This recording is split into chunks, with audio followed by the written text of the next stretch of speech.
Go. God level, you can tell him I said it. Level up. God level, you can tell him I said it. Level up. God level, you can tell him I said it. Level up. Level up. Level up. Go. Everything that means everything. Eyes connected to everything, and that's why. I'm in everything. All eyes on me. All eyes on everything. That means everything. Eyes connected to everything. Whew. Hold on. Okay.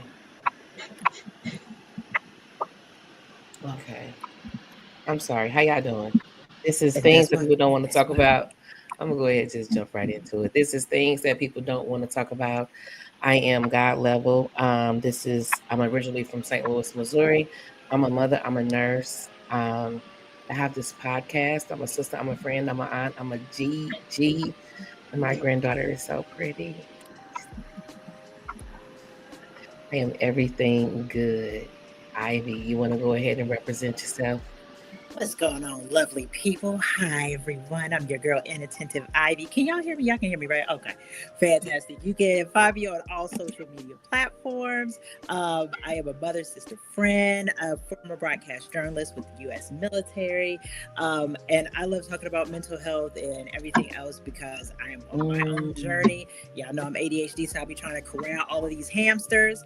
And I share about the mental health struggles that we go through in our communities of color, because I'm gonna keep myself accountable for my stuff, and we like to keep it a buck. So thank you for having me. Thank you, John Scott, Master Skywalker. Go ahead and represent. Master John. Yeah. I'm just like what today? Yeah, it's all good. Yeah. It's all love. John Skywalker, the Star Talker here. Lyricist, spoken word artist, martial artist, personal trainer, lover of life, student of psychology, and I'm a father who has 5 conscious, positive hip-hop albums available on all major DSPs. We're talking about Tidal, Amazon Music, Apple Music, Pandora. Just look up John Skywalker in your area. Salute. King Newborn, you want to go ahead and represent yourself? Peace. This is King Newborn. You can follow me on all social media platforms. That's Newborn Everything, and I am that I am. Peace, love, and light. That's what's up. Sherman, what you got? Sherman Vaughn. I'm known by a little, not known by a lot. It's a lot of learning on this one. So I may be sitting back putting my little dunce hat on. So we'll see. That's what's up. Oh my God. Okay. This is gonna be new because I'm just so used to seeing numbers right about now. So, yeah, I know. I'm just used to seeing numbers right about now. I know eventually this is going to be good for the long haul, for the long run. I want to thank you all again for coming on this journey with me. Y'all are awesome. If I have not told y'all are freaking awesome. Each and every last one of y'all are awesome.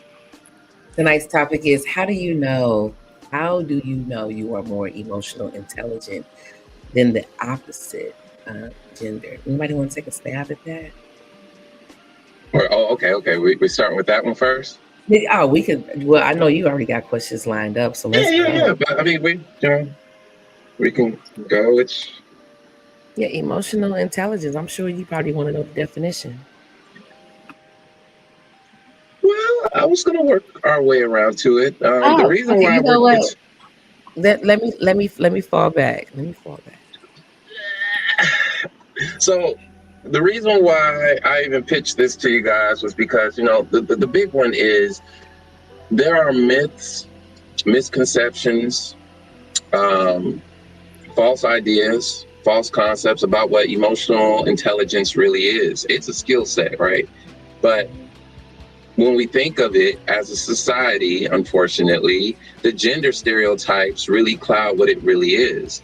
And if we don't address those stereotypes, and this is extremely important, if you don't address those stereotypes, you will never get to the crux and the essence of what emotional intelligence is. First off, now, most people that looked at it, kind of higher minded, they kind of saw through the question itself. Oh, well, it's not a competition. right? But even if you entertained it, and this is part of it, you have to critically think about some of these ideas. You have to really dissect them, especially in this age of misinformation, and especially with the rise of AI, because it's going to be much, much more difficult to discern what's truth and what's, a falsehood. Right.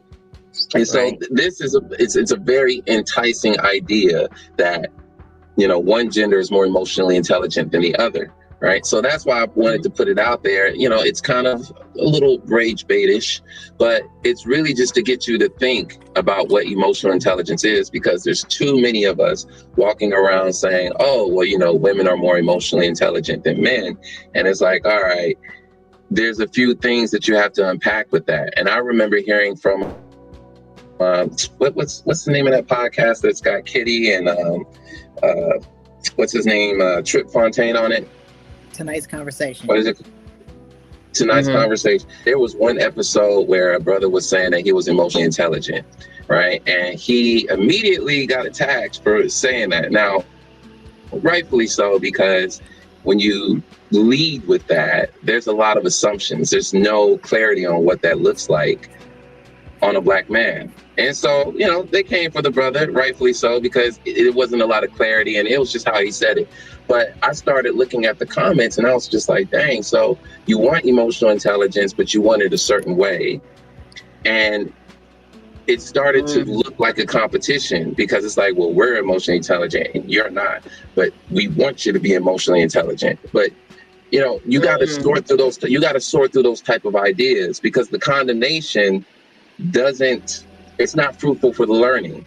Like if I keep saying everybody's stupid and I'm not trying to, elevate you and meet you where you're at, well, shoot, everybody's just going to stay stupid.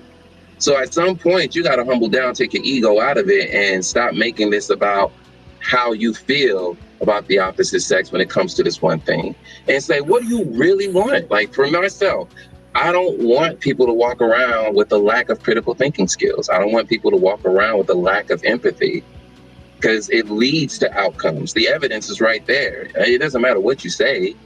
It's in your behavior. It's in your relationships. So how do you know you're more emotionally intelligent than the opposite gender? Even if you felt that way, what's the prize? What's the reward? I'm more emotionally intelligent than women. You're not saying a lot, brother. You're not saying a whole lot. Because you're emotionally intelligent, but you're single. Or as a woman, you're emotionally intelligent, but you're single. You don't have any of these healthy friendships, but you got all these emotionally intelligent skills, right? These are just examples, y'all. It's to be taken in context. If it's a skill, just like typing, just like driving, just like martial arts, there shouldn't be no ego. It's not about how you feel about it or how you look. You have these skills with an objective in mind.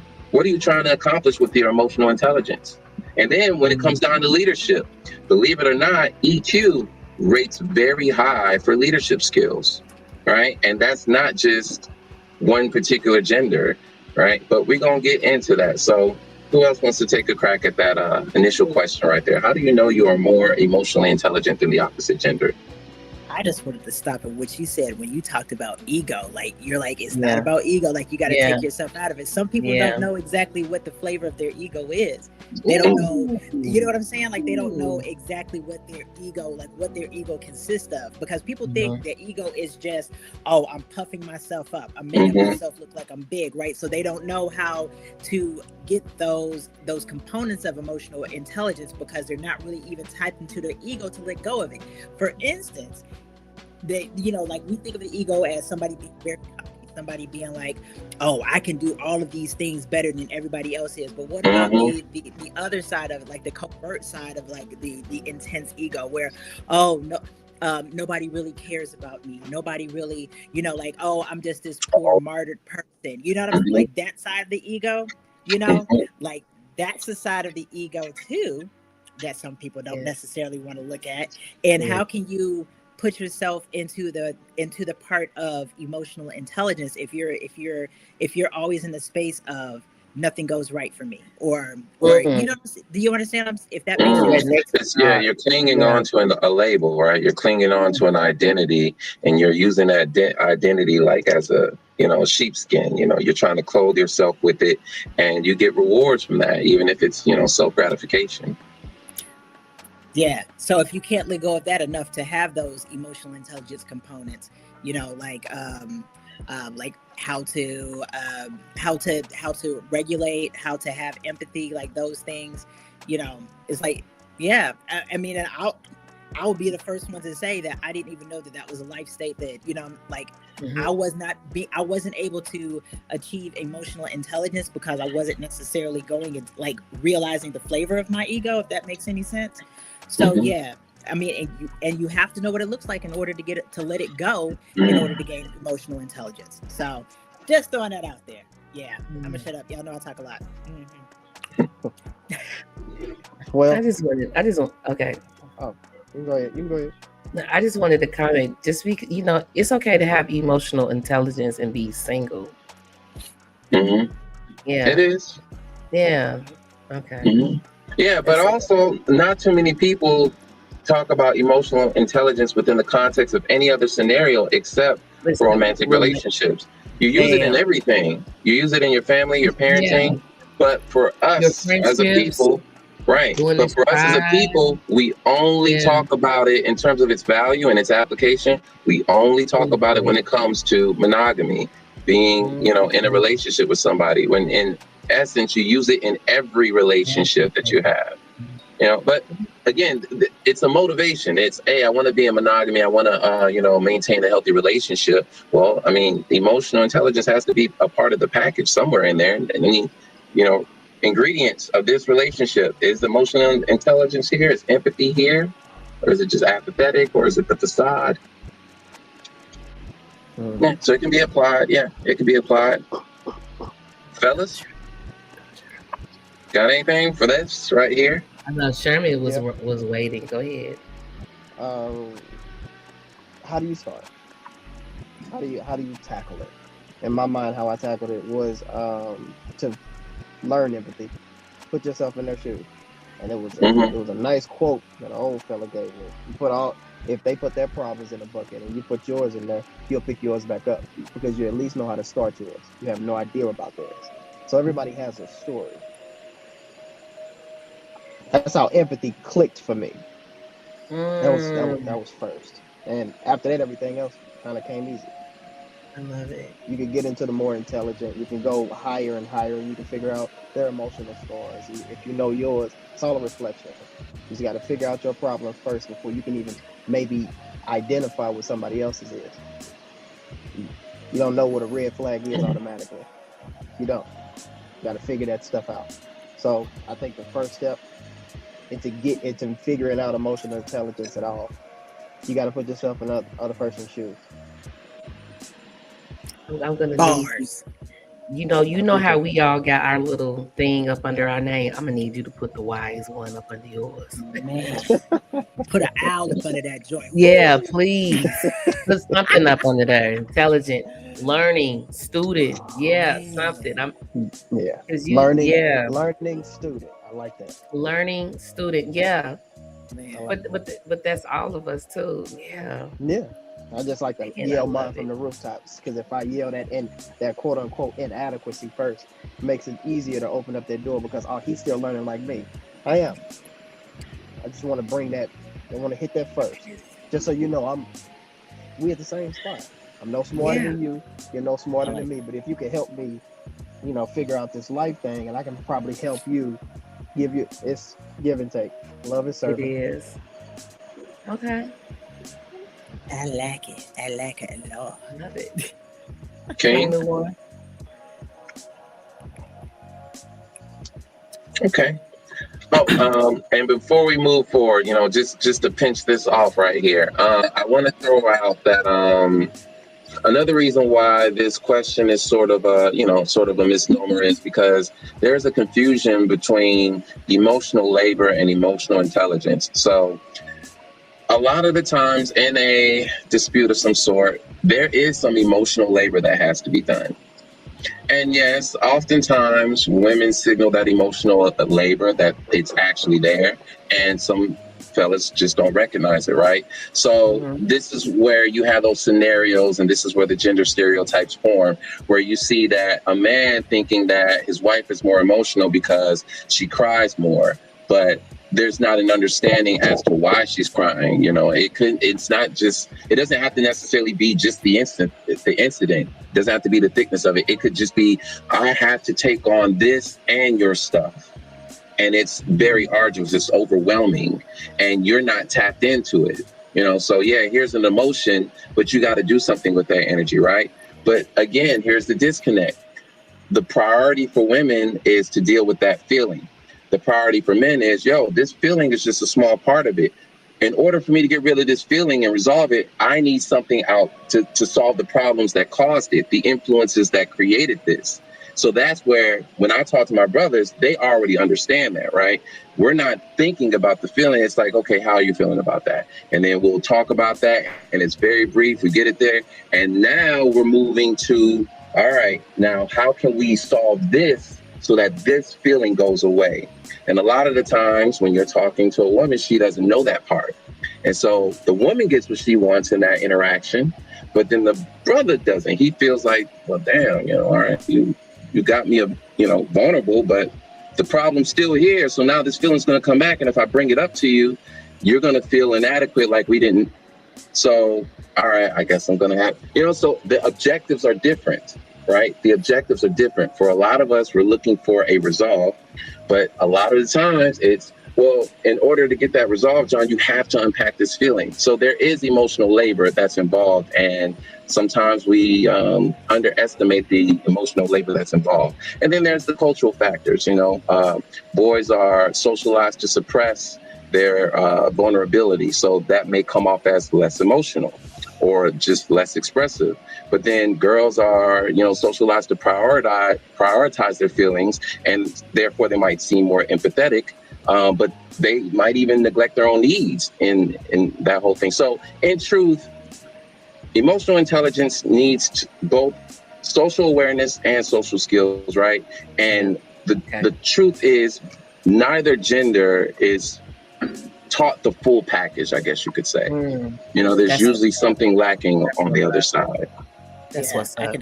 I can see that. I can agree with that. Yeah, I can. Yeah, because that. And I can see how you're saying that, how women, sometimes I can see how you say that sometimes it's we come at a point, what's the emotion, and not necessarily knowing what's on the other hump, right? Until we get into our own emotional intelligence, and then we realize okay, feelings are feelings, and feelings mean that you have to do something with that feeling. You know what I'm saying? You have to process, and that means investigate, and you got to come to a solution, right? That's the thing. It's after you have that emotion. Yeah, it's learning that you don't just sit in the emotion and sit in right. That part. Yeah. And for a lot of us, it's we already know that part. For us, we already have that ingrained. And so, that's the disconnect. And then, you're 20 something. No one's taught you this, man or woman. And just to be fair to our audience members, I know that we're only talking about men and women here, but just to be fair, I don't want to speak outside of my boundary. I don't want to speak on something I don't know about, So this isn't just to exclude you guys from the conversation. It's just that, we're dealing with typicals. All right. But when you're coming up in your 20s, you don't have the equipment to communicate, hey, this is actually what I need. I get that I'm having this emotion, but this is what I need. Or, John, I get that this is the solution, and you're trying to get me to just get to the solution. But, John, I just need to be at this feeling first. And that can be hard to convey that to the other side. Hey, John, you got to walk me there. You can't just tell me, hey, this is the solution. I don't know why you're still waddling here. John, I'm still stuck in this emotion. You didn't do the emotional labor to get me out of that. You just told me where to go, and you're not walking me there. So disconnect. But let's entertain this idea right here. If women are naturally better with emotion than men, who actually benefits from this idea? Now, this isn't about truth or false. This is about critical thinking. Think about the belief. These are stereotypes, and they can be true or false, just like opinions. This is why I don't like dealing with opinions, because they could be true or false. And the minute you say an opinion, I can just automatically go, well, it's false, and dismiss you. Right? So if it's Okay. an idea, if it's a stereotype, right? The stereotype can be true. The stereotype could be true. So something like this, if women are naturally better with emotion than men, who benefits from this idea? It's just to get you to think about the outcomes. Okay. So, who first? Nobody. That part. If it's nobody. If it's not Nobody. Who I mean, Yeah, can that love you part. like me? let's That keep Nobody. part. let's keep Who that a can buck. sex you Yeah. like me? That part. Nobody. It's just I don't. That's exactly how I see it. Because if you're too scarred or you're too wounded, if it's too much trauma, and you get out there and you still try to date anyway, all you do is break. Because all you know is That's chaos. it. All you know is That's destruction. it. So That's you gotta go through life, and you gotta look at the small details of yourself before you get out there. Just look at them. See if you don't like anything about yourself. See how you got to see how you interact, and friends help with that. They really Man, help with that. You my can bounce your tribe. ideas off of them. You can see who they are as people to see birds of a feather. Where are you flocking? Where are you at? You can use like everything as a mirror. You can use your entire environment as a mirror. As a mirror. How Yeah. how well do you fit into it? Does this feel comfortable? Is this healthy? It's a lot of questions that you got to go through when you got to rewire your brain when you wasn't taught right. So it's a journey.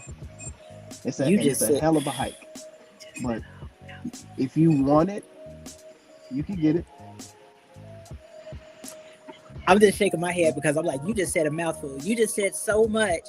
You know what I'm saying? Like in that space, because first of all, what you're saying, it means that you've got to take people who are able to take a hard look at themselves.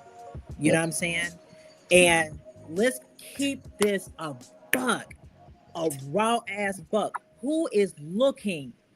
Who's looking at themselves and seeing themselves for real? for who You know they what I'm truly saying? are.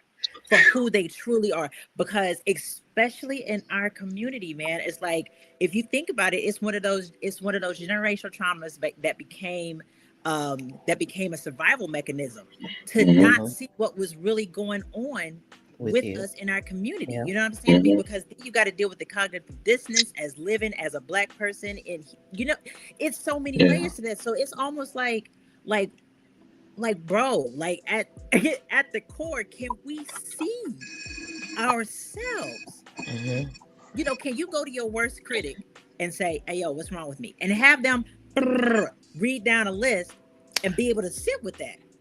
I mean, you take away what you can, you throw away what you don't like, you take what you got, whatever, but just literally listen to it and be like, you know what, this shit could be true. Just to piggyback just a little bit. I think that comes with example. Me too. Go ahead. I just really think that comes with example. Go to somebody, if you can befriend them, try.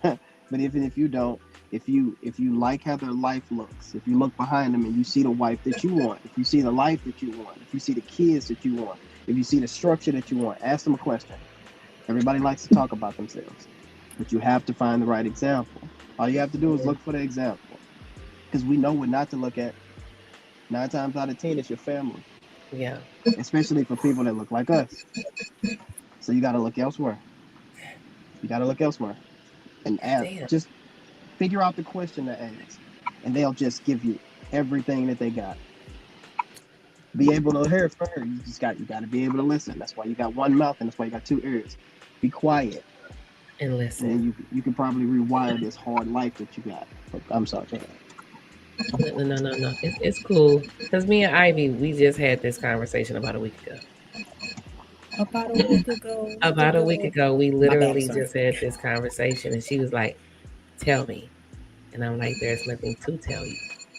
From where I'm standing, from where I see you're moving in the right direction. Like the woman you were a year and a half ago is not the woman you are today. The growth. I want to be able to do that shit too." But you are, you know what I'm saying? Everybody, you know what I'm saying? Yeah. Look back in a year from now and be like, yeah, I did that shit. Hell, I did a 6-month check-in. Okay, how we doing? How we looking? You got that paid off. You got that paid off. You did this. You on the move there. Okay. All right. Now let's look towards the next 6 months. So at the end of the year, Another 6 month check. Okay, what am I doing? What have I done? So yeah, you got to do that to yourself. Ooh, baby, Yeah, that's where it starts. Yeah. man, you got to do that with yourself. Yeah.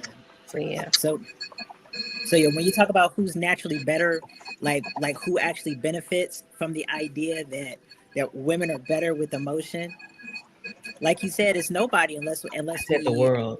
I think I Yeah, answered that question. Yeah. you She said the said world. I said the yeah. world.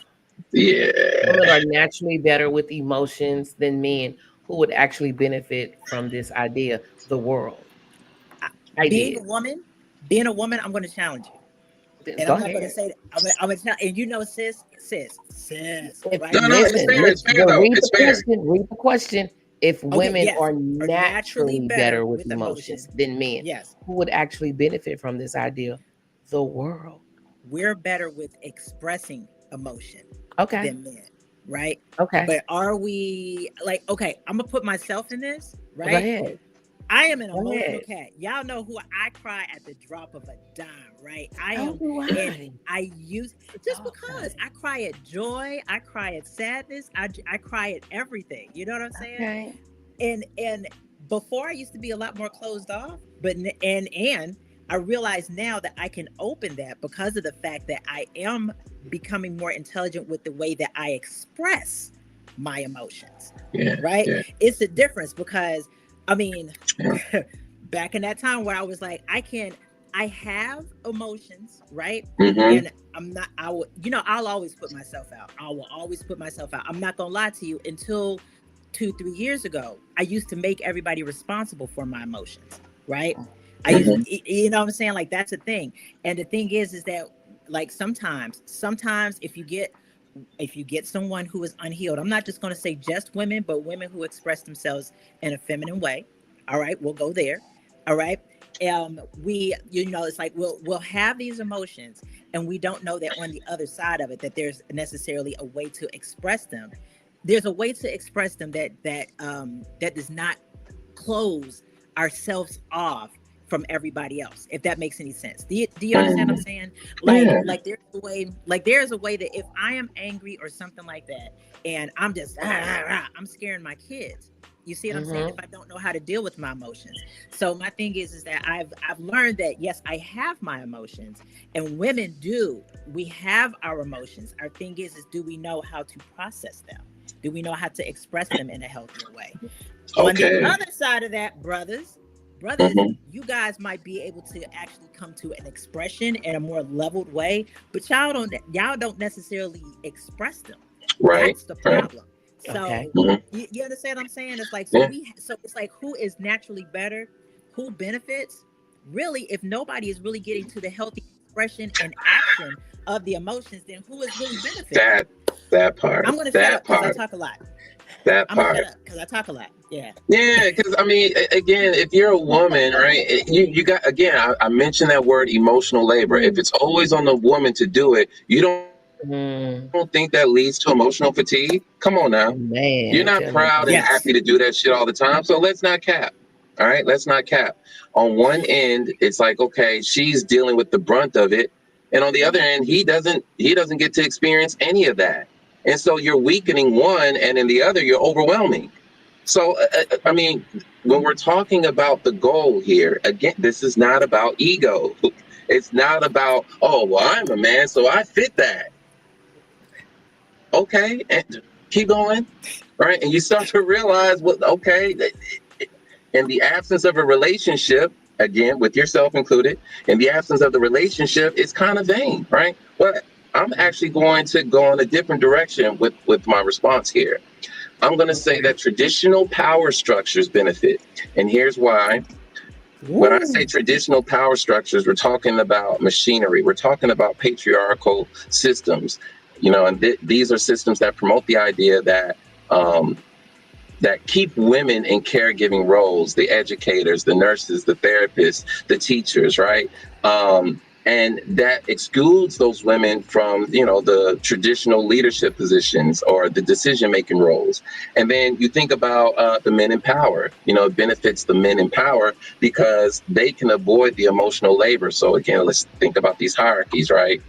the higher up you are, the less you have to deal with the employees. And, you know, just from one leader to the rest out there, our job is to deal with the people. You know, leaders deal with the people. We connect with the people. But the men in power don't have to necessarily deal with people that's at the lower levels. And so you can just pawn that off or delegate that to somebody else. You know, you're a billionaire. You don't have to talk to nobody. Oh, yeah, let me throw a pizza party or throw a ball for my employees to show them how much I appreciate them. But I'm not going to actually say, so how are you doing? How are you feeling today?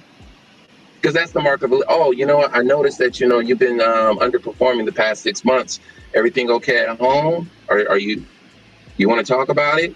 That's emotional labor. That means I have to come down and really connect with you on a human level instead of just looking at these numbers. All right. Capitalism benefits. You got to think about the industries: healthcare, education, service jobs. All of them require emotional labor. And so when these fields are dominated by women, you can also kind of tinker with the pay because they're all kind of aggregated in this area.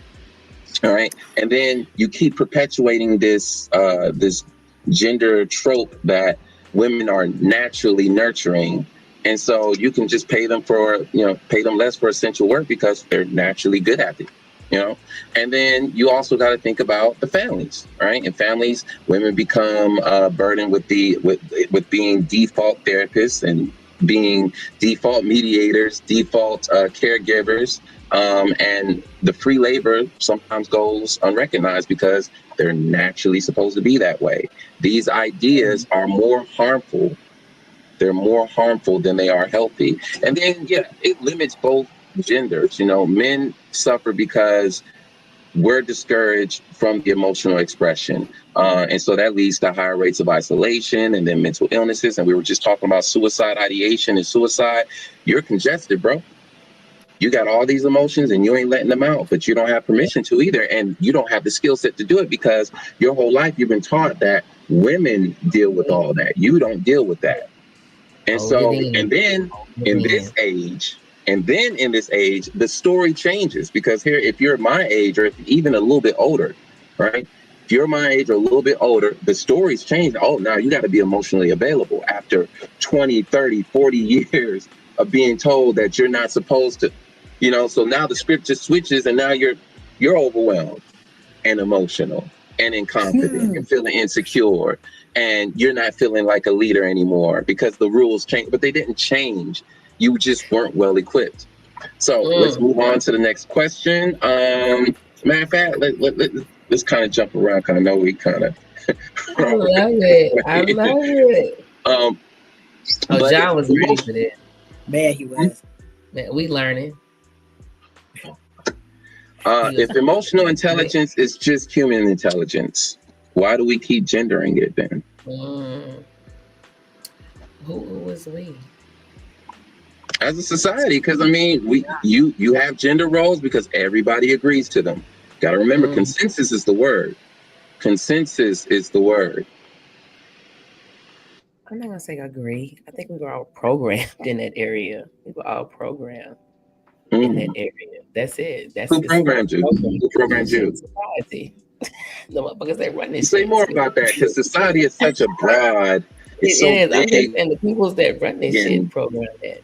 This is why moms go out and buy their girls baby dolls.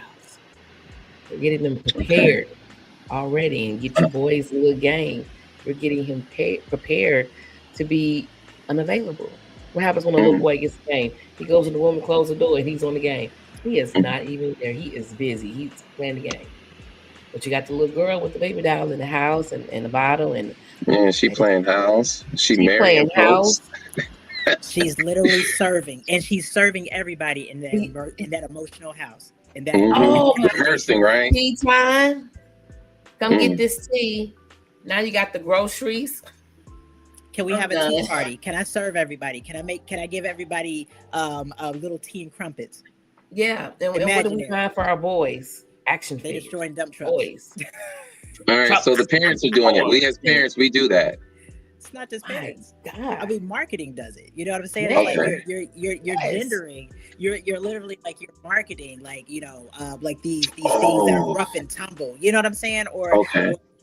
Or you're like the let's just talk about the beauty industry, multi-million-dollar industry, because you're trying to be more Billion. beautiful, because you're trying to do what? You're trying to pick up a family so you can nurture. You know what I'm saying? Not Yes. Okay. just Yeah, that's not how they just market it. Yeah. you know what I'm Walt That's how they saying? It's Disney. market it. like yes, I mean it's you've got every facet. Every facet Mhm. is It's literally programming. it's all Mm. Walt yeah. Disney. Find you your knight in shining armor and run off into the sunset. What happens after that? Mm. That's when Girl, the real work begins.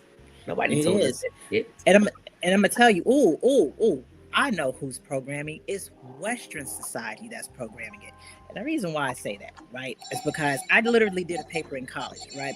Or I didn't do a paper. I read an essay, and the essay was talking about like the Disney girl, right? Mhm. About how like you had all of these outside cultures, places that like they put more importance on what it is that you could do in the society. You know what I'm saying? Like to add to collective society. But then when Western influences started to come into those countries, like Somalia, Mali, like like those different Somali, like the Samoan countries, things of that sort, like they were like, oh, I need to look like the girl on the TV to get the life of my dreams. You understand?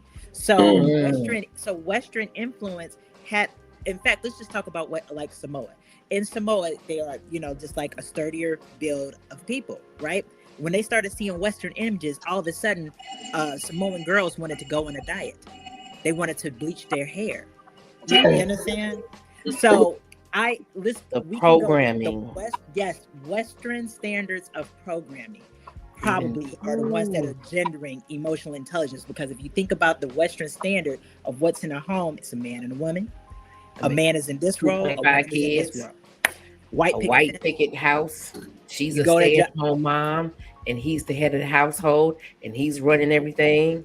And all she do is serve him and the kids, and keep the and house nobody clean, and cook and dinner, nobody's and talking wash about clothes. intelligence, because it's not important. You just got to Yeah. raise kids. You see what I'm saying? Go to work, have a duty, come home. Like nobody's talking about that.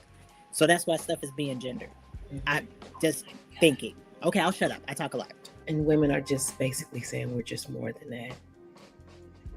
We're more than that. Don't stop putting us in this little box. Oh, you're supposed to be a mom and have kids, and that's what you're supposed to do. We're more than that. That's it. That's all right. Go ahead. Our society believes gender stereotypes are useful, though. So, do you? And how do they help with understanding how we process emotions? Since everybody continues to use them. Oh, do we? Yeah. Over here? Oh, yeah. Over here? Do we use Oh, it wait, over no, here? not here. No. Oh, But we're okay. still talking about the society at large, right? Because that's where it came from. We're like society, but we are a part of society. So we are taking some accountability of our programming.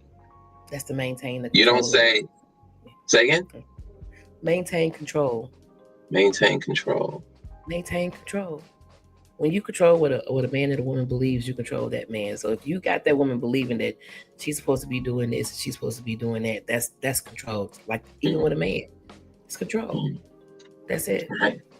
Yeah, like they don't want women leaders. They don't want real women leaders. They don't.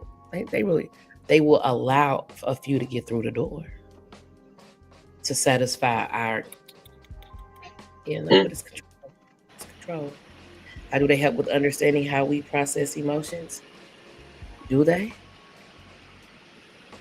They're stereotypes. Yeah. Why do we have stereotypes? Why do we have opinions? We have opinions because we're autonomous people. Okay. Well, I think opinions and stereotypes can be measured, and in due time, I would say in the next 5 years, all of the numbers will be on the table. We will have most of life's experience measured when it comes to man versus woman and stuff like that, and we will wholeheartedly put this to bed. we'll put all of this, all of the stereotypes and all of that to bed. Mhm. I don't really.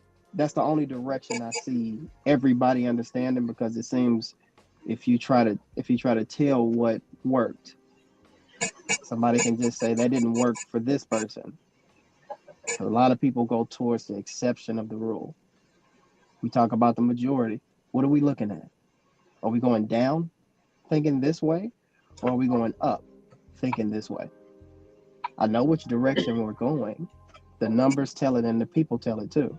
Mm-hmm. You'll see it every day with everybody that you talk to. If it's mostly negative, where do you think we're going? Mm-hmm. And I know for good and god dang on sure, I hear nothing but negative. Of course, right now we went through a disaster, so emotions ain't too high. But it was that before this. It was that before COVID. It was that before a lot of things. Because emotional intelligence is probably 3 or 4 years old. It became a hot word, a trigger. Something like submissiveness. That word became a trigger. And they use it against us. Did it? So human intelligence is just human intelligence. It's the Mhm. same thing as common sense. You can take it all the way down as far as you want. Oh, wait. But it's for people understanding basic Okay. sides of what are. Just if we gotta, it's a lot of reading into things that we got to do, and a lot of people don't even want to read these days, because you got to read into the stereotypes. How did they work in society? Mm. How did they work? It's just when Yeah. you see something, ask how it worked. When you see that opinion, fact check it. It's just always double backing, as opposed to trying to be right and say what you think is right, because that's how you stay stuck. Mm-hmm. Got to be Try to learn. open to Try to learn. learn. Yeah, just even if You got, but you already said that. You Yeah, got to be and open you've to heard- learn. because you've heard 2 + 2. You've heard it a Yeah. million times. Everybody knows exactly what that is. But if somebody tries to tell me, hey, I know what 2 + 2 is, I'm still gonna listen. You see, you stop learning, you die. That's So it. when you think you know everything about anything, you've already lost.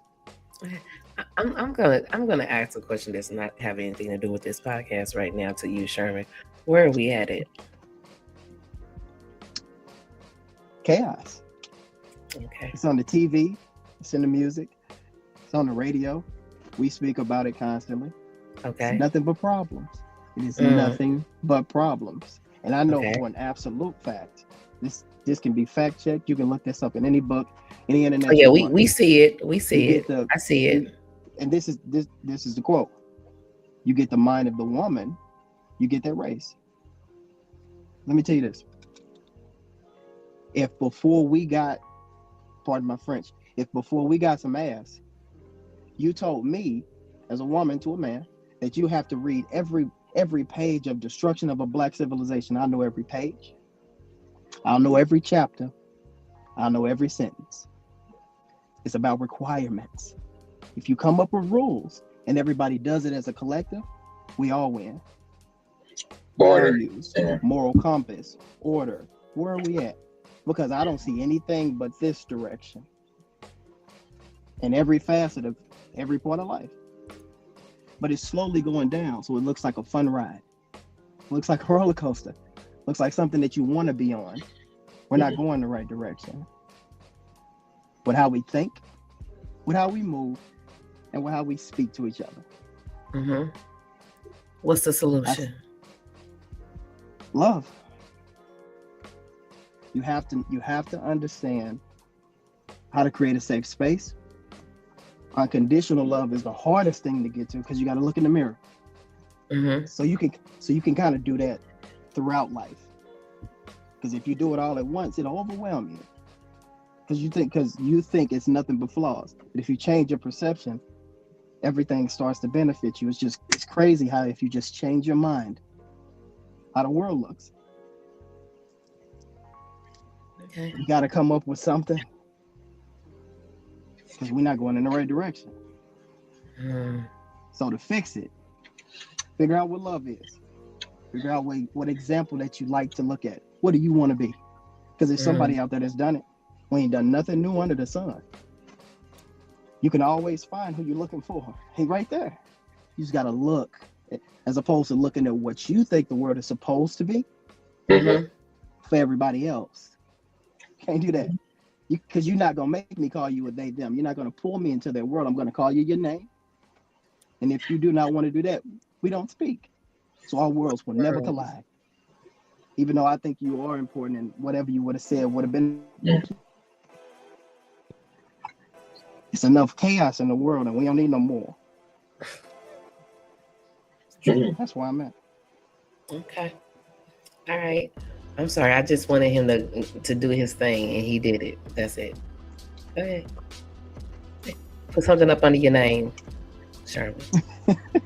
Put something up under your name, please. Hey, thank you. I just wanted to be good. I love What about that. you, King? Do you think gender stereotypes are useful?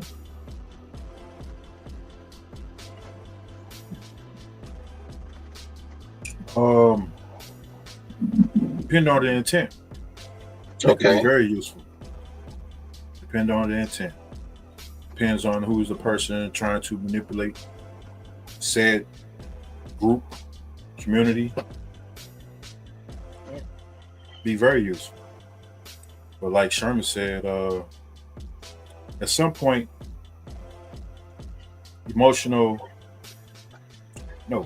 human intelligence is going to kick in. You only could be able to take that so far dealing with gender and stereotype. Just like a trigger word for me is peace. Even when I tell myself, all right, peace, now it's time to implicate an attentive ear. So that means just shut up and just listen. Learning more and more to hear the undercurrent of what's really being said versus what's said to me. And by doing so, it helps me have emotional awareness of what's really taking place and what's really going on. And it helped me build a little bit more within a conversation and sometimes still shut up and just listen. You know, let them air all the way out, get it all out. Listen a little bit more and see what's left. Yeah, at that particular point, you might find out it didn't have nothing to do with me in the first place. It had nothing to do with me in the first place. But to continue to try to, because from a positive standpoint, what would be the end result for having gender stereotypes, period? What would be the gain other than commerce? What would be the other gain? Because the more I keep you separated, that means that I got not just personality, not just perspective. From an ideal standpoint, I got you leading with one. Control. As long as I keep you over here, you ain't even trying to figure out what's going on over there. Yeah. But yet you steady spin yourself while I'm by myself. Like you said earlier, John, having emotional intelligence is a relationship that you want to have to do with yourself. Like Miss Ivy said, practice looking in the mirror. It was a song called Practice Looking Hard. Yeah, take a hard look at yourself. See what that look like. Deal with you first. Before you call yourself feeling like I have the healed answer for everything I heard. And I can also tell gender and even race how they supposed to be. It ain't gonna benefit nothing because you still want. However you do it, you still want. Most time people don't want to hear what you got to say unless you be able to show them something. Like Sherman said, well, when I look behind you, you married, you got kids, you got a house, 2 cars, maybe a truck, a nice lawn that's been cut every 2 weeks or something. Okay, where you work at? Oh, really? You going picnics? Damn, hold on, bro. Let me analyze this for a minute. But we too far in between. We separate. So even when we do come across quote unquote a family or a couple or parents that are like that, you've been bombarded with all the negativity to help you understand that I'm right with what I'm saying. I'm right. I don't care what the next perspective is. I'm right. Mm-hmm. So you'll never get to see the married couple.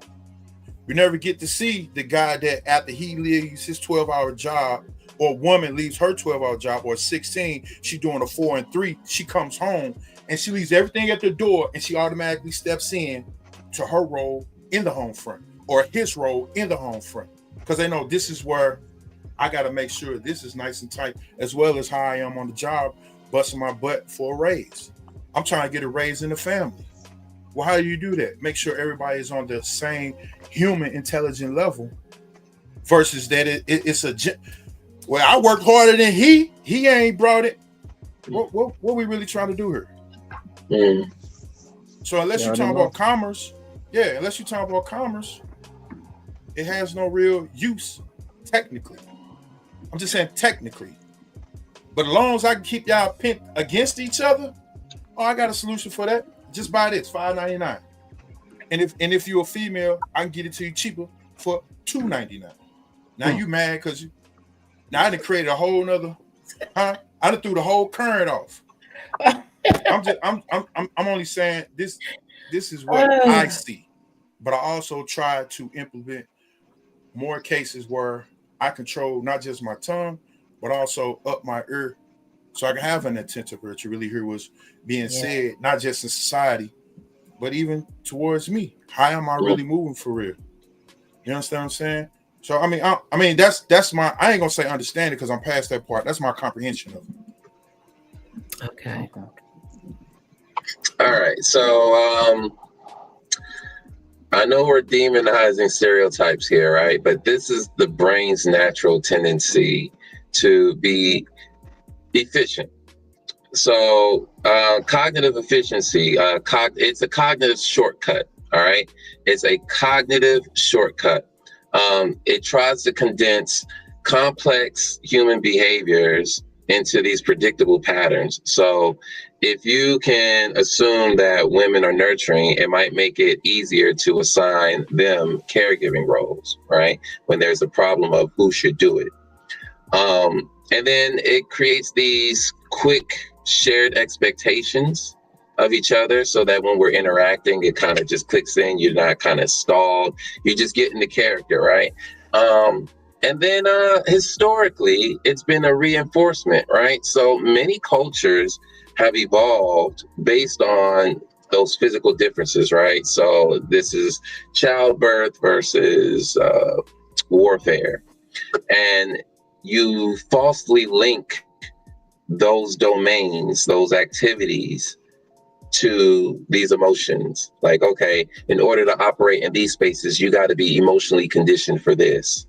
You know, you can't be a boxer and you have all this emotion. You ain't gonna win no fights, right? So they've been useful. They have been useful. But of course, they come with side effects. You know, they do distort emotional processing. It doesn't make us as precise, right?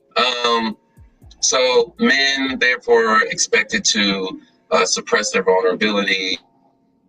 They're supposed to solve problems over sharing their feelings. And we know what happens with that. And then with women, you're supposed to be the emotional caretakers. You're supposed to prioritize other people's feelings over your own. And that leads to things like burnout, even feeling guilty about being angry or being labeled irrational when you were really just being assertive. And you know, when these stereotypes seem true, or they can seem true because of what's called self-fulfilling prophecies, right? So if boys are told men don't cry, they'll suppress their tears and it's going to look like it's innate. So they're going to do the thing first, and then everybody else on the outside looking and say, oh, see, boys naturally don't cry. Boys are not supposed to cry. So you're confirming it after the fact, right? So it's useful in the sense of, yeah, it's a quick way to get to this, right? They once have helped organize societies, but we're learning as we go along that they're causing more harm than good. Breaking up. Ooh. Mic check. You're breaking up. Still breaking up? All right, I'm gonna just move on to the next one. Oh my God. No, you're good. Ooh, Yeah. I think that's a good one. Oh, you're frozen too. God level. Okay, I think you might be good now. But that's a good one though. But say, Nobody Okay. be having Wi-Fi issues. Okay. Oh, Mr. Debonair popped in. Suppressed tears turn into unanswered pain and anger.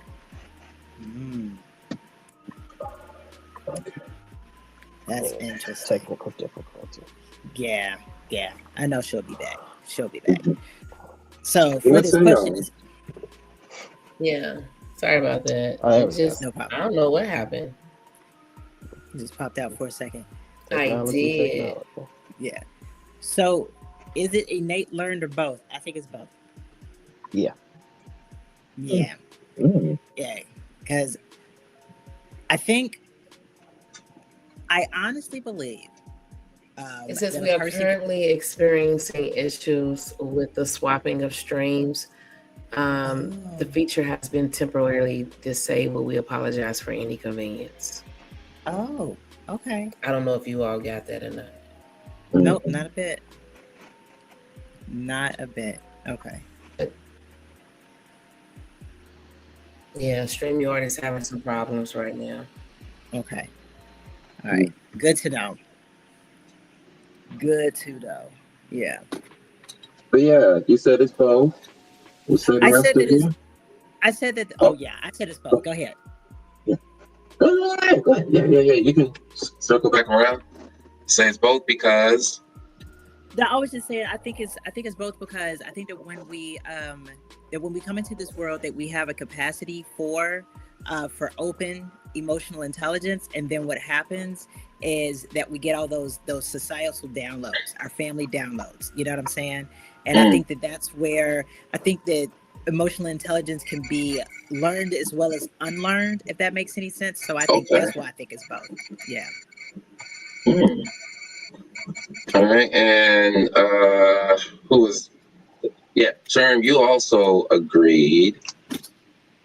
I did. Care to expound? Absolutely. Yeah, I think it's both. I think everybody kind of has a moral compass when they get to a certain age to know what's wrong from right. And your environment, everybody around you, everything that you learned from, everything that you saw that you liked, what you thought was swag, what you thought was cool, what you thought was crazy, everything. It just shapes. It shapes. And when you get older, you get deeper. You try to go deeper into that thought, to the thought process of you, and then you kind of try to look for what was wrong and what was right whatever age that happens and stuff like that. You just keep growing and you keep getting better. The journey of life. So yeah, I definitely think it's both. Because I never think you leave this world stupid. King?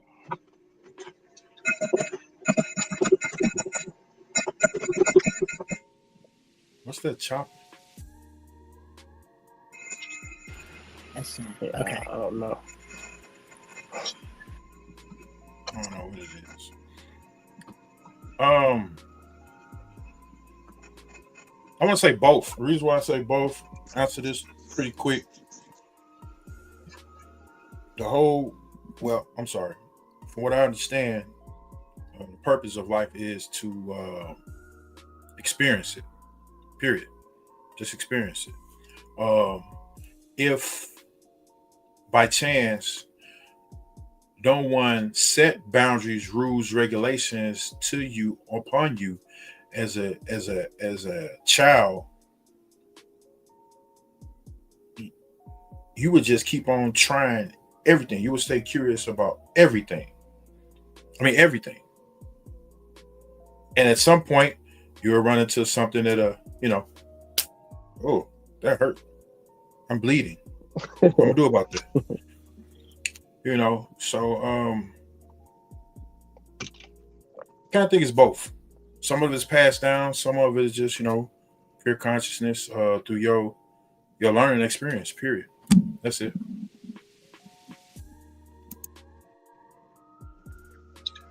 All right, and I'm gonna say also with you guys that it's both. So something to consider here is, all right, so when we say innate, we're talking about genetic and biological factors. So yeah, I can see some people born with higher sensitivity compared to others. I can see, temperament playing a role. The infants even shown, early differences in emotional reactivity. And then there's things like autistic spectrum disorders, right? Conditions that can affect your cognitive empathy, your ability to read emotions. Not necessarily the feeling of emotions, that's the affective empathy. It doesn't necessarily impair on that, but brain differences, right? But I think it's largely learned, right? So we're talking about cultural and social training. We're talking about instances of trauma and adaptation, right? I think that there's also the consideration of neuroplasticity. There's things like mindfulness meditation that can strengthen your emotional regulation. And I think there's also a variable of power and privilege here. So women are pretty much forced to learn empathy, right? In this society, it's kind of forced, or it's prescribed. It's heavily prescribed, right? And then men in power, of course, tend to neglect emotional intelligence. And then you got to think about marginalized groups too. Some of us just don't have time to learn. Part of it, if it's just a skill like anything else, like leadership is a skill, and even though it's a skill, it has all these sub skills that make it what it is. If you don't have opportunities to exercise those skills, you're not going to develop that leadership ability. It's like, a lot of men out here want to be leaders in the household, but you've had no training, no conditioning, and just, again, being a man myself, being a leader myself, I'm looking at that and I'm like, no, you don't get to be ranked up here. You don't get to put that on while I have to do all this. That's not fair. There's an injustice there, right? So I think that this is largely learned, and we don't need to kind of cast it off to just genetics and neuroplasticity, although they do get some honorable mentions as, for setting the stage, right? So we're going to lead this off with our last question right here, and we're just going to make this more of a, I guess, like a charitable type of thing. What is one small habit anyone can start today to actually get better at handling emotions without gender getting in the way? I'm going to be quiet because I am curious. Just, look at your own experiences, right?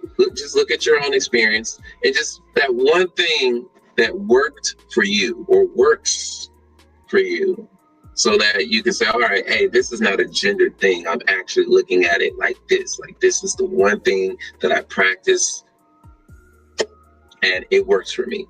So what's that one thing for you guys? Well, mine is I always look at things as my square. I just never try to get rattled off of my square. So if I know, I already know the ADHD, I know that thing. It just makes you hypersensitive towards emotions. Well, at least that's what it does for me. So I know if I go too far left, that was over time. So, but that's how I always looked at it. I never really wanted to be knocked off of my square. When it was in high school, it was, of course, just never not being cool. You don't want to be the crazy kid. You don't want to be the high head. You don't want to be talking crazy. It's a lot of things that you don't want to be in high school, obviously, but you just try to stay the cool guy. And I think that has evolved into me staying on my square. So that's where I've always been, pretty much. All right, you guys, King, Ivy. I'm curious. Okay. King, are you curious too? One small thing. I don't know, man. Peace is my trigger word. So peace and listen. Those are my two things. But that's for me. What I have learned, this is a part of small meditation. For anybody, if you feel like you're finna spike, just take like 3 seconds, inhale through the nose, exhale, just give it a second, just give it a second, let it breathe, let it, let how you may have received it might not be how it was being, given to you. You know what I'm saying? So it sounds like the goal is to not assume or react. That sounds like a strategy for you to not react. Okay. Yeah. Just inhale through the nose, out through the mouth. Give it a second, and all right. And hell, to be honest, even after you breathe again. Okay. Okay. All right. So it's almost like, all right, so this is like an emotional regulation technique. So yeah, that helps with better handling your emotions, because often we're just reacting. It's like, let me know how you feel so I can feel about how you're feeling. And then when you have a feel about how I felt about just how you felt, then I'm gonna give a feeling about how you felt about how I felt. And we're just tossing around all these emotions. We just reacting. So King is just saying, hey, sometimes just breathing, you don't have to be so quick to react. You can just kind of up, hold on. Anger, I see you. Just sit. Just let the air come in. Cool it down. All right. Are we still curious, Ivy? Nope, I got one. I just wanted to hear you. So biggest thing that I learned once I started learning about who I was, I realized that I could start to put myself in somebody else's shoes, right? So when it came to Mr. Debonair, yes, gotta love it. Okay. So one thing that I started to do to really try to get better at handling other people's emotions, not necessarily mine, in order to handle other people's emotions is have the empathy of putting myself in someone else's shoes. Like actually sticking myself in somebody else's shoes, because a lot of times my ego would make me look at it and be like, man, that's not necessarily, that's not necessarily a worthy crash out, you know what I'm saying? But if I wasn't putting myself in the shoes of that other person, I wasn't understanding how they were having those emotions. And before, I really couldn't. I am ADHD as well, and sometimes I can tune into the fact that somebody is having emotions, but I'm not aware of how it's affecting them, if that makes any difference. So putting myself, like literally putting myself in somebody's shoes and saying, this is the circumstance that happened to you. This might be where your mind is. And then saying, okay, I see where that is. And then actually asking questions and getting curious as to why they feel that way. Yeah. Empathy and putting myself in somebody else's shoes. That's what helped me getting better at handling outside emotions. Like, I want to ask you a follow-up question because, it's a pretty clear textbook recommendation, right? And it seems so easy to just say it. How does one even get to that place if they have some emotional barriers that's kind of keeping them away from it? Because, there's a competence, right? There's kind of there can be a fear of, if I empathize with this person, that means that I'm going to have to really be vulnerable with this person in a sense and really care about them. And oh my gosh, what if they put stuff on me that's too heavy? Like, how do you address that? The wisest thing that somebody ever told me is to be a fully functioning adult, you have to understand your own internal boundaries and create your safe space for yourself.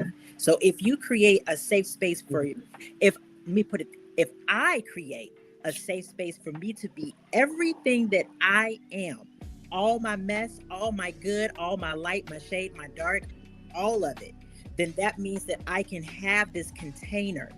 I created this container for myself and my bullshit, so that way I can actually sit down and boundary myself and listen to what somebody else has going on. Does that make any sense? Like I'm able to finally separate myself from somebody else. Like my problem used to be I wanted to try to solve everybody's problems. Now I realize that I don't have to solve everybody's problems, and that I have this safe space, and that I can sit back and listen, because at the end of the day, interactions with another human being is about connection.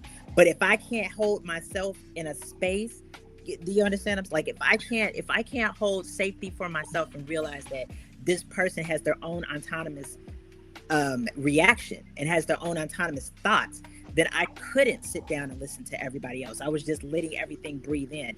And sometimes you get, if that makes any sense, you know, because sometimes I don't know if I'm necessarily explaining it in a way that makes sense to other people. But for me, that's what was important. Since I'm the safe space for myself, I can listen to somebody else stuff, and I don't have to take on their emotions. I don't have to think that I'm this bad person. Like I don't have to do any of that, because they're their own person. They're just having a human experience. And if I have my own human experiences, they should be able to too. Oh my God.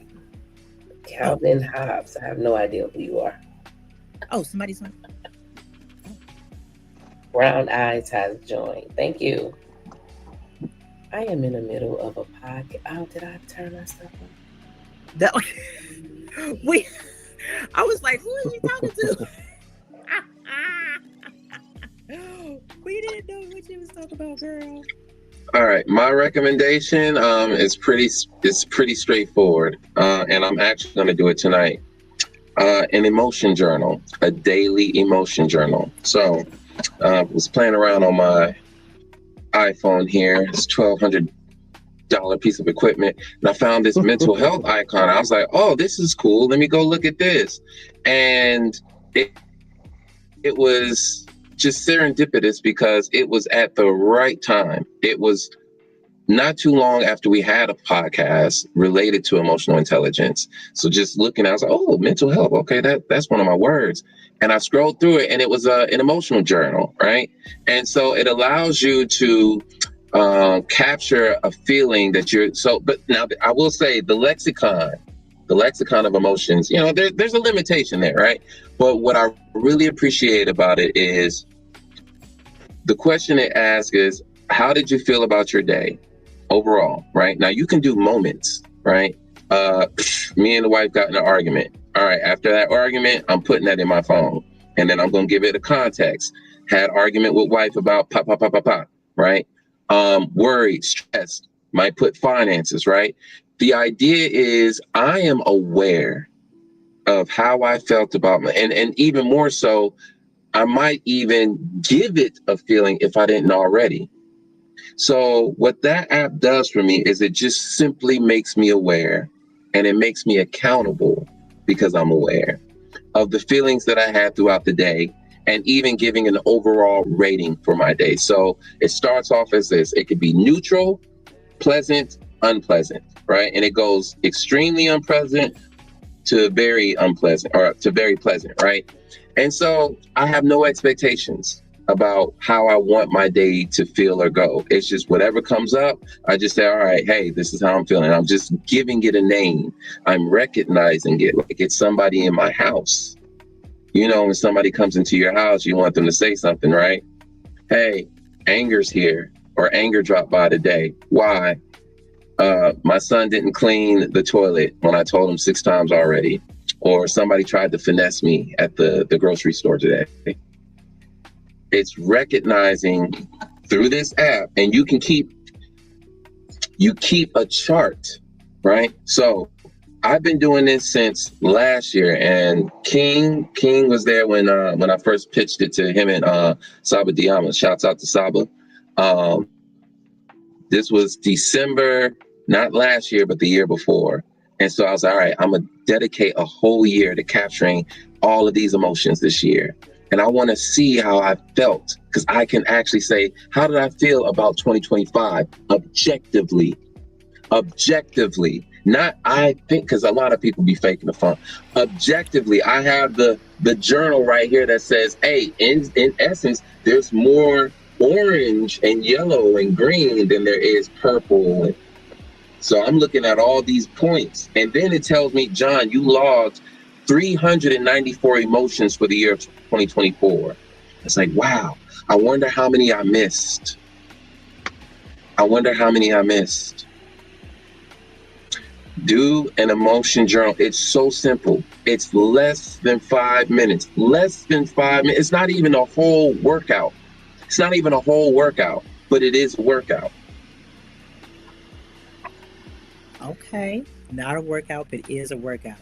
I kind of thought that this was a good question. I don't know if we even have the time, but is reforming to being nonchalant healthy to regulating emotions? Because I had this question once I started, feel the emotion but neglect the reaction. Okay. Okay. Reaction is one thing, but you can respond. You can it doesn't have to be emotional reaction. Reaction implies that you primed yourself to respond that way. All right. So it's just quick. It's just, hey, I don't have to think about this anymore. From now on, when there's situations like this, respond like this, right? We program ourselves for a reason like that. It's not a bad thing. You just got to be aware of why it's functioning that way. But you can feel the emotion and express a response. You can say, hey, I felt this, regulate it a little bit, and give you a little bit, just a little bit, just a little bit. Like I learned that in my parenting. If there is a way, John, to let them know that I'm upset without having to scream, raise my voice, that's been one of my, as a father, that was like the big one. And then a father with PTSD had a lot of problems with that. And being aware and having that guilty feeling. Why do I keep feeling guilty about that? Because there's a better way, John. That's why you keep feeling guilty. I don't mean to laugh, but I recognize that. I'm sorry. I'll go ahead, finish it. Right. So yeah, you can feel the emotion. Nonchalant, maybe in the face of a threat, maybe, maybe. But you don't want to be so emotionally cool that people feel like I don't know if he's accessible. Like he's so nonchalant. I don't know if he's accessible. And that used to be a big complaint about John, about 15 years ago, especially with women. It's like, I never know how he feels. And I always felt like, no, you can't know how I feel because, I don't need you to manipulate that. Oh, that's interesting. Yeah, hide those feelings because, if she gets a hold of them, she gonna do all this wizardry with it that wasn't intended. You were supposed to handle it, but those were just my experiences with women until I realized, okay, it's just me picking the women that's doing that. Okay. I'm picking the women that's doing that. Right. That's if you don't mind, am I allowed to respond? And I got 30 seconds because I know it's time for us to end. I know. No, I'm serious. I'm gonna keep it real short.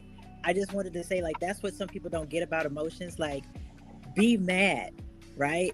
And find a way how to healthily express that so that you're not harming yourself or harming anybody. Be sad, but find a way how to express that. You know what I'm saying? So you're not harming yourself or hurting anybody. When I used to get angry, I used to cry, like it used to be kind of outwards, you know what I'm saying? Or else I would just like fume, I would shut down. But now I express it healthily. If I'm angry, if it's something that needs to be addressed, it gets addressed in an intelligent way. If it's something that only I can do something about, I'm about to go to the batting cages. I'm about to punch a pillow. I'm gonna scream in a pillow. You know what I'm saying? I'm going to the chopping range. I'm gonna throw something angrily when I get in a pottery wheel. But I'm not expressing that, so it's going outward, but it's still getting out of my body. You can't neglect it because then you neglect it, it shoves down, and it's gonna come out. But I have to express it. So you don't neglect the reaction. You express it healthily. I'm done. Closing comments?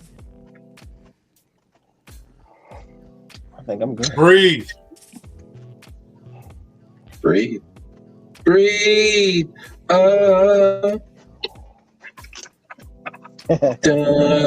Anyway, this has been Things That People Don't Want to Talk About, brought to you by God Level, who is somewhere in the space here. So tap in with us next week where we're gonna kind of honor the fellas on this next one. All right. So without further ado, see y'all next week. Stay safe and love somebody today, even if it's yourself. Bless up.